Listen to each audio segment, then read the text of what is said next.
Hello hi అండి, welcome back to my channel Manisha Karre. ఈ వీడియోలో మీకు సింపుల్ లంచ్ బాక్స్ రెసిపీ అనేది నేను షేర్ చేస్తానండి. ముందుగా 2 టేబుల్ స్పూన్స్ ఆఫ్ ఆయిల్ అనేది యాడ్ చేసుకున్నానండి. వన్స్ ఆయిల్ అనేది హీట్ అయినాక బిర్యానీ స్పైసెస్ అనేవి యాడ్ చేసుకున్నాను. దాని తర్వాత వచ్చేసి ఆనియన్స్ అండ్ పచ్చిమిర్చి కూడా యాడ్ చేసుకున్నానండి. ఈ ఆనియన్స్ వచ్చేసి కొంచెం బ్రౌన్ కలర్ వచ్చేంత వరకు ఫ్రై చేసుకోవాలండి. వన్స్ ఈ ఆనియన్స్ అనేది బ్రౌన్ కలర్ వచ్చేసినాక కొంచెం అల్లం వెల్లుల్లి పేస్ట్ కూడా నేను యాడ్ చేసుకున్నానండి. దాని తర్వాత వచ్చేసి నేనైతే ఇక్కడ అండి వెజిటేబుల్స్ అనేవి క్యారెట్ అండ్ పొటాటో యూస్ చేస్తున్నానండి. నా దగ్గర అవే ఉన్నాయి కాబట్టి నేను అవే యూస్ చేస్తున్నానండి. మీ దగ్గర ఇంకా ఏమన్నా బీన్స్ లైక్ పచ్చి బఠానీ కూడా ఏమన్నా ఉన్నా కూడా మీరు యాడ్ చేసుకోవచ్చు అండి. చాలా టేస్ట్గా ఉంటుంది, ఒకసారి ట్రై చేయండి. చాలా సింపుల్గా అయిపోతుందండి. నేనైతే పక్కన పెసరట్టు అనేది వేసేస్తున్నాను చూడండి.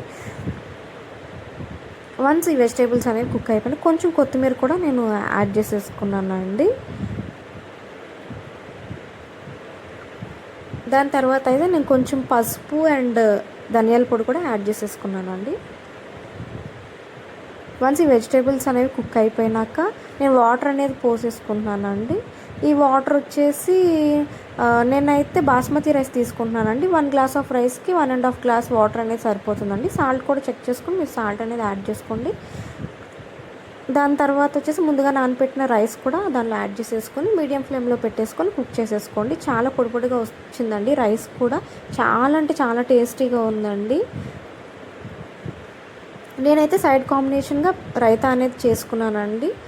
మీకు కనుక ఈ వీడియో నచ్చినట్లయితే please do like, share and subscribe to my channel Manisha Karre. అంతే వీడియో.